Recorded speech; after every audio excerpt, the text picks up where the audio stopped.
motherfucking Eagle Double G. Sugar ಇಷ್ಟು ಜಾಸ್ತಿ ಇದೆಲ್ಲ, ಡಯಾಬಿಟಿಸ್ ಎಷ್ಟು ವರ್ಷದಿಂದ ಇದೆ? 2 ವರ್ಷದಿಂದ ಇದೆ ಮ್ಯಾಮ್. ಡಯಟ್ ಏನಾದ್ರು ಮಾಡ್ತಿದ್ದೀರಾ? ಇಲ್ಲ ಮ್ಯಾಮ್, ಮಾಡ್ತಾ ಇಲ್ಲ. Physical activity, exercise? Daily 1.5 hour ಮಾಡ್ತೀನಿ ಮ್ಯಾಮ್. ಸ್ಮೋಕಿಂಗ್, ಡ್ರಿಂಕ್ಸ್ ಅದೆಲ್ಲ ಹ್ಯಾಬಿಟ್ಸ್ ಏನಾದ್ರು ಇದೆಯಾ? ಡ್ರಿಂಕ್ಸ್ ವೀಕ್ಲಿ ಒಂದ್ಸಲ ಮಾಡ್ತೀನಿ ಮ್ಯಾಮ್. ಸ್ಮೋಕಿಂಗ್ ಯಾವಾಗ ಒಂದ್ಸಲ ಮ್ಯಾಮ್. ಆಯ್ತು, ನಾನು ಮೆಡಿಸಿನ್ಸ್ ಬರ್ಕೊಡ್ತೀನಿ. ಹಾಗೆ ನಿಮ್ಗೆ ಡಯಟ್ ಏನ್ ಮಾಡ್ಬೇಕು ಡೀಟೇಲ್ ಆಗಿ, ಮತ್ತೆ ಎಕ್ಸರ್ಸೈಸ್ ಯಾವ ತರ ಎಷ್ಟೊತ್ತು ಮಾಡ್ಬೇಕು ಅನ್ನೋದೆಲ್ಲ ಬರ್ಕೊಟ್ಟಿರ್ತೀನಿ. ಆಯ್ತಾ?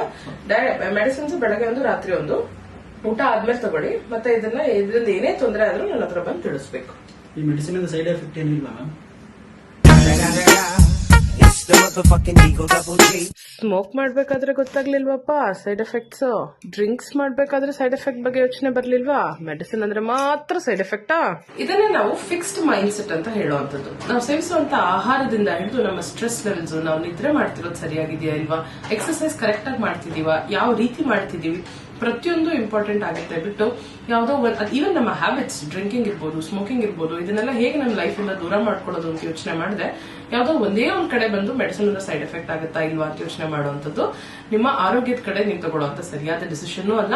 ನೀವು ಈ ತರ ಪ್ರತಿದಿನದ ಆಯ್ಕೆಗಳನ್ನ ಸರಿಯಾಗಿ ಮಾಡಿದ್ರೆ ಪ್ರತಿದಿನ ಮೆಡಿಸಿನ್ಸ್ ತಗೊಳ್ಳುವಂತ ಅವಶ್ಯಕತೆನೇ ಇಲ್ಲ. It's the motherfucking Eagle Double G. Sugar ಇಷ್ಟು ಜಾಸ್ತಿ ಇದೆಲ್ಲ, ಡಯಾಬಿಟಿಸ್ ಎಷ್ಟು ವರ್ಷದಿಂದ ಇದೆ? 2 ವರ್ಷದಿಂದ ಇದೆ ಮ್ಯಾಮ್. ಡಯಟ್ ಏನಾದ್ರು ಮಾಡ್ತಿದ್ದೀರಾ? ಇಲ್ಲ ಮ್ಯಾಮ್, ಮಾಡ್ತಾ ಇಲ್ಲ. Physical activity, exercise? Daily 1.5 hour ಮಾಡ್ತೀನಿ ಮ್ಯಾಮ್. ಸ್ಮೋಕಿಂಗ್, ಡ್ರಿಂಕ್ಸ್ ಅದೆಲ್ಲ ಹ್ಯಾಬಿಟ್ಸ್ ಏನಾದ್ರು ಇದೆಯಾ? ಡ್ರಿಂಕ್ಸ್ ವೀಕ್ಲಿ ಒಂದ್ಸಲ ಮಾಡ್ತೀನಿ ಮ್ಯಾಮ್. ಸ್ಮೋಕಿಂಗ್ ಯಾವಾಗ ಒಂದ್ಸಲ ಮ್ಯಾಮ್. ಆಯ್ತು, ನಾನು ಮೆಡಿಸಿನ್ಸ್ ಬರ್ಕೊಡ್ತೀನಿ. ಹಾಗೆ ನಿಮ್ಗೆ ಡಯಟ್ ಏನ್ ಮಾಡ್ಬೇಕು ಡೀಟೇಲ್ ಆಗಿ, ಮತ್ತೆ ಎಕ್ಸರ್ಸೈಸ್ ಯಾವ ತರ ಎಷ್ಟೊತ್ತು ಮಾಡ್ಬೇಕು ಅನ್ನೋದೆಲ್ಲ ಬರ್ಕೊಟ್ಟಿರ್ತೀನಿ. ಆಯ್ತಾ?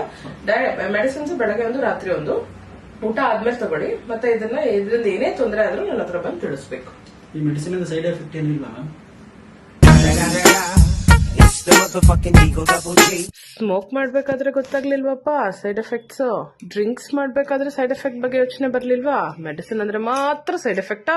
ಇದನ್ನೇ ನಾವು ಫಿಕ್ಸ್ಡ್ ಮೈಂಡ್ ಸೆಟ್ ಅಂತ ಹೇಳುವಂತದ್ದು. ನಾವು ಸೇವಿಸುವಂತ ಆಹಾರದಿಂದ ಹಿಡಿದು ನಮ್ಮ ಸ್ಟ್ರೆಸ್ ಲೆವೆಲ್ಸ್, ನಾವು ನಿದ್ರೆ ಮಾಡ್ತಿರೋದು ಸರಿಯಾಗಿದೆಯಾ ಇಲ್ವಾ, ಎಕ್ಸರ್ಸೈಸ್ ಕರೆಕ್ಟ್ ಆಗಿ ಮಾಡ್ತಿದೀವಾ, ಯಾವ ರೀತಿ ಮಾಡ್ತಿದೀವಿ, ಪ್ರತಿಯೊಂದು ಇಂಪಾರ್ಟೆಂಟ್ ಆಗುತ್ತೆ. ಬಿಟ್ಟು ಯಾವುದೋ ಈವನ್ ನಮ್ಮ ಹ್ಯಾಬಿಟ್ಸ್, ಡ್ರಿಂಕಿಂಗ್ ಇರ್ಬೋದು, ಸ್ಮೋಕಿಂಗ್ ಇರ್ಬೋದು, ಇದನ್ನೆಲ್ಲ ಹೇಗೆ ನಮ್ಮ ಲೈಫ್ ಇಂದ ದೂರ ಮಾಡ್ಕೊಳ್ಳೋದು ಅಂತ ಯೋಚನೆ ಮಾಡಿದ್ರೆ, ಯಾವುದೋ ಒಂದೇ ಒಂದ್ ಕಡೆ ಬಂದು ಮೆಡಿಸಿನ್ ಸೈಡ್ ಎಫೆಕ್ಟ್ ಆಗುತ್ತಾ ಇಲ್ವಾ ಅಂತ ಯೋಚನೆ ಮಾಡುವಂತದ್ದು ನಿಮ್ಮ ಆರೋಗ್ಯದ ಕಡೆ ನೀವು ತಗೊಳ್ಳುವಂತ ಸರಿಯಾದ ಡಿಸಿಷನ್ ಅಲ್ಲ. ನೀವು ಈ ತರ ಪ್ರತಿದಿನದ ಆಯ್ಕೆಗಳನ್ನ ಸರಿಯಾಗಿ ಮಾಡಿದ್ರೆ ಪ್ರತಿದಿನ ಮೆಡಿಸಿನ್ಸ್ ತಗೊಳ್ಳುವಂತ ಅವಶ್ಯಕತೆನೇ ಇಲ್ಲ.